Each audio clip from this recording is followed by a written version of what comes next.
آپ کچھ کیسز کہہ سکتے ہیں، میں کہہ رہا ہوں نیب کی کیپیبلٹیز، کیپیسٹیز، کمیاں، کوتاہیاں، کیسوں کی پیروری، کچھ کیسز میں آپ لگتا ہے کہ یہ، لیکن کیا سارے دودھ کے دھلے ہیں؟ دوسری طرف سارے نے تباہی پھیری ہوئی ہے ان لوگوں نے، انہوں نے لٹ کے کھا گئے اس ملک کو، تباہ کر گئے ہیں، نسلیں کھا گئے ہیں یہ ہمارے، اور ان سے پوچھے بھی کوئی نہ. تو یہ دوسرے دودھ کے دھلے نہیں، ان کی بھی بڑی ایک ہسٹری ہے.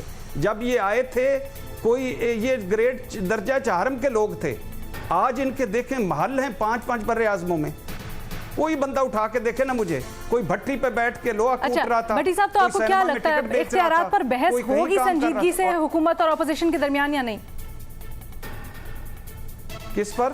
یہ جو چیئرمین نیب کے اختیارات اور نیب ترامیم سے متعلق کوئی سنجیدہ بحث ہوگی یا نہیں ہوگی، اور کوئی سنجیدہ اقدامات ہوں گے یا نہیں ہوں گے؟ میں تو آپ کو بتا چکا ہوں کہ میری اطلاع کے مطابق مبینہ طور پر مسودہ بھی شیئر ہو چکا ہے ترمیم کا، نیب کا، اور لیکن اس پہ کوئی آگے چلتا ہے نہیں چلتا یہ ان کا کام ہے، یا یہ چلاتے ہیں نہیں چلاتے یہ ہے، لیکن مسودہ شیئر ہو چکا ہے، اور اس مسودے کی بنیاد پر 18ویں ترمیم بھی اس مستقبل اس کا جڑا ہوا ہے. ٹھیک ہے، یہاں پر ہم چھوٹی سی بریک لیں گے، بریک کے بعد واپس آئیں گے اور اپنا دوسرا سوال رکھیں گے اینالسٹ کے سامنے. ملکی معیشت سے متعلق اور کورونا کے کیا اثرات ہیں اس پر تو ہم بات کرتے ہی رہتے ہیں، لیکن جہاں مراد دینے کی بات ہو رہی ہے وہاں ایک اور اقدام سامنے آیا ہے. ایف بی آر کی جانب سے نوٹیفیکیشن جاری کیا گیا ہے کہ سیلز ٹیکس کی عدم ادائیگی پر ڈیفالٹرز کا ذاتی سامان ضبط نہیں کیا جائے گا، جبکہ جو ڈیفالٹرز ہیں ان کی بیوی اور بچوں کا سامان بھی ضبط نہیں ہوگا.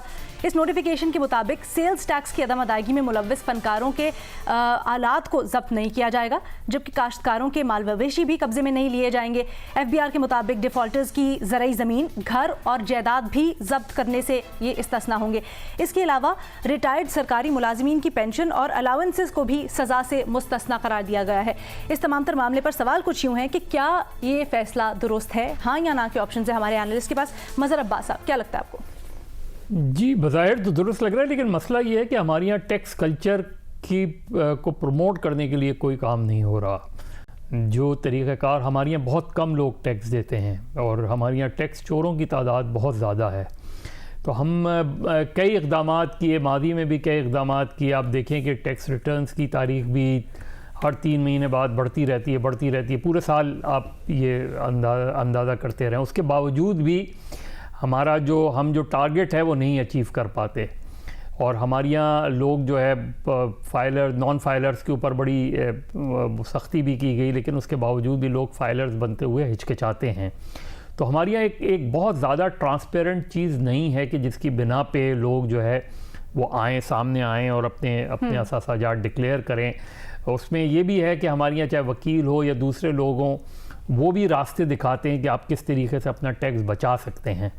تو اوور آل ہمارا جو ٹیکس کلچر ہے، اب اس میں یہ ظاہر ہے یہ اقدام بھی اسی طرف غالباً، میں کوئی اکانومسٹ نہیں ہوں یا ان چیزوں پہ بہت زیادہ مجھے نہیں ہے کمانڈ ہے، لیکن مجھے بظاہر یہ لگ رہا ہے کہ یہ بھی اسی سمت ایک وہ ہے کہ لوگوں کو خوف و ہراس لوگوں میں کم کیا جائے. اب کس حد تک یہ جو ہے وہ امپلیمنٹ ہوتا ہے اور پائیدار ہوتا ہے یہ دیکھنا خوف و ہراس لوگوں میں کم کیا جائے. لیکن منیب، ایک پوائنٹ یہ بھی نکلتا ہے کہ جب تک سختی نہیں کی جائے گی، ٹیکس اہداف جو کہ پہلے سے ہی ایکسپیکٹ کیا جا رہا ہے کہ کم ہوں گے، اس دفعہ اتنا ایکسپیکٹڈ ریونیو جنریٹ نہیں ہوگا سیلز ٹیکس یا کسی بھی ٹیکس سے، تو اس میں جب کمی آئے گی تو معاملات آگے کیسے چلیں گے؟ دیکھیے، یہ آج کل کا جو دور ہے یا جس سے ہم گزر رہے ہیں، یہ تو علینا ایک ڈیسپریٹ سچویشن ہے. یہاں پر ویسے ہی بزنسز کو بڑا برا جولٹ ملا ہے، اور اکانومی تو ویسے ہی اوور آل پوری دنیا میں اکانومی شرنک کر رہی ہے. تو پاکستان کی تو ویسے ہی بڑی فراجائل اکانومی تھی، اور ہم ایکسپیکٹ کر رہے تھے کہ اس میں ڈیٹیریٹ کرے گی.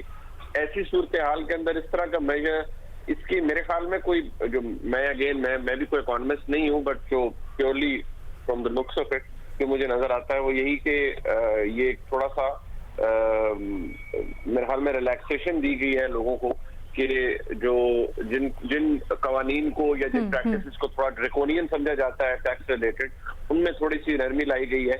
کیونکہ اگر آپ اوور آل دیکھیں، اور ہم سب سیلریڈ لوگ ہیں موسٹلی، لیکن جو سروسز دے رہے ہیں یا جو لوگ بزنسز کر رہے ہیں اسمال ٹو میڈیم اسکیل، وہ ان کو وہ بڑی طور پر افیکٹ ہوئے ہیں. اور ان کے لیے تو شاید سروائیول بھی اس وقت بہت مشکل ہے. بلکہ کچھ بزنسز ایسے ہیں جن لوگوں سے ہم بات کرتے ہیں ان کو تو یہ بھی پرابلم ہے کہ once the lock down is over completely تو وہ دوبارہ شروع کرنے کا بھی بزنس ان کے لیے بڑا پرابلم ہے. بڑی صاحب آپ کو کیا لگتا ہے فیسیلیٹیٹ کرنے کی طرف ہی ایک قدم ہے؟ آپ نے ابھی فنکاروں کا ذکر کیا تو کسی نے فنکار سے پوچھا کہ عمر کیسی گزری. اس نے کہا کہ پہلی عمر میں پہلے حصے میں آلات ٹھیک نہیں تھے، اب حالات ٹھیک نہیں ہیں. تو بات یہ ہے کہ آپ اس قوم کا دیکھیں اکثریت اوپر سے نیچے تک ٹیکس چور، بے ایمان، جھوٹے، منافق، اوپر سے نیچے تک کچے پکے رجسٹروں والے، اکثریت کی بات کر رہا ہوں، بہت اچھے لوگ بھی ہیں، کچے پکے رجسٹروں والے، کچے پکے کھاتوں والے، کچے پکے اکاؤنٹوں والے. یہ ایک غلط فیصلہ ہے اور غلط فیصلہ ہوا اس لیے ہے کہ یہ تاجروں اور بیوروکریسی کو نیب شکنجے سے باہر نکالنے کا جو نیب ترمیمی آرڈیننس تھا یہ اسی سلسلے کی ایک کڑی ہے. اب اس میں آپ یعنی سیلز ٹیکس واجبات کی ریکوری کے لیے چلو بیوی بچوں کو تو چھوڑیں، آپ ان کے اپنے بھی نہیں لے سکتے. سیاستدان، ریٹائرڈ فوقی صوبائی ملازمین کی چیزیں بھی نہیں ضبط کر سکتے. دکانداروں، تاجروں کے ٹیکس واجبات کی ریکوری کے لیے ان کی بکس آف اکاؤنٹ بھی نہیں ضبط کر سکتے. مال مویشی، ٹریکٹر، ٹرالی بھی نہیں ضبط کر سکتے. مقدمہ بازی کے لیے رکھی ہوئی رقم بھی نہیں ضبط کر سکتے. تو نعرہ تکبیر. تو اچھا تو ایف بی آر کرے گا کیا؟ یعنی لاتوں کے بھوت باتوں سے نہیں مانتے، کیا کرے گا F B R? F B R بنائے گا. ایک بینک آف پنجاب کے 50 ارب کھا گئی ہے یہ دنیا اور سارے سٹے پر ہیں. مسابقتی کمیشن نے 26 ارب کے جرمانے کیے ہوئے ہیں اور سارے سٹے پر ہیں، کوئی دیتے ہی نہیں ہے. تو پہلے بھی کوئی نہیں دیتا تھا، اوپر سے اب وہ آپ نے یہ سارا کچھ ختم کر دیا ہے تو آپ انجوائے کریں. ٹھیک ہے، ایک بریک کے بعد دوبارہ حاضر ہوں گے. بابر ستار صاحب، بھٹی صاحب نے ایک اور رخ کی نشاندہی کی ہے، کہہ رہے ہیں کہ جی یہ اسموک اسکرین ہے جو فیسیلیٹیشن ہے، اس کے پیچھے اس کی آڑ میں بہت سے لوگ ہیں جس کا فائدہ بھی اٹھائیں گے ناجائز طور پر. دیکھیے میں نے نوٹیفیکیشن نہیں دیکھا. پہلی بات تو یہ ہے کہ اگر کوئی بزنس سیلز ٹیکس یا کوئی بھی ٹیکس نہیں دیتا، اس کے بیوی بچوں تک پہنچنے کی تو سوال ہی نہیں پیدا ہونا چاہیے، نہ ہوتا ہے. کیونکہ بزنس ایک الگ لیگل اینٹی ہے، آپ نے اس سے ریکوری کرنی ہے، ادھر ادھر سے فیملی سے نہیں کرنی ہے. کوئی ٹرائبل سسٹم نہیں ہے کہ آپ پورے خاندان کو جا کے پکڑ لیں، پہلی بات. دوسری بات یہ کہ فرق کرنا پڑے گا انکم ٹیکس میں اور سیلز ٹیکس میں.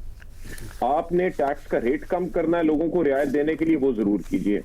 لیکن سیلز ٹیکس اس طرح ہے کہ آپ نے جا کے ریسٹورنٹ میں کھانا کھایا، آپ نے 100 روپے کا بل دیا، اس کے اوپر انہوں نے 7 روپے آپ سے سیلز ٹیکس لے لیا. وہ جب آپ سے لے لیا تو وہ حکومت کے پیسے ہیں، وہ آپ اپنے پاس نہیں رکھ سکتے، وہ آپ نے ہر صورت جمع کرانے. اس پہ سختی ہونی چاہیے، کیونکہ ٹیکس چھوڑ دینا ایک بات ہے لیکن ریکورڈ ٹیکس یہ بالکل سراسر چوری ہے. لیکن یہ جو چیزوں کی کو ضبط کرنا ہے، اس سے کوئی ڈیٹرنس نہیں کریٹ ہوتی. یہ جو بینک بیلنسز کو اٹیچ کر لیتے ہیں، اصل ریکوری وہاں سے ہوتی ہے. جب تک وہ ریکوری کی گنجائش ان کے پاس موجود ہے تو کوئی یہ بالکل دکھاوے کی بات ہوگی کہ ٹریکٹر ٹرالی ہم ضبط نہیں کریں گے. بھائی اصل ریکوری ایف بی آر کرتی ہے بینک اکاؤنٹ اٹیچ کرنے سے، کہ بینک سے جا کے پیسے نکال لیتی ہے، وہ اس طرح سے ریکوری ہوتی ہے. باقی ان چیزوں پہ تو ویسے بھی اسٹے مل جاتا ہے. ٹھیک ہے، نیازی صاحب آپ کو کیا لگتا ہے؟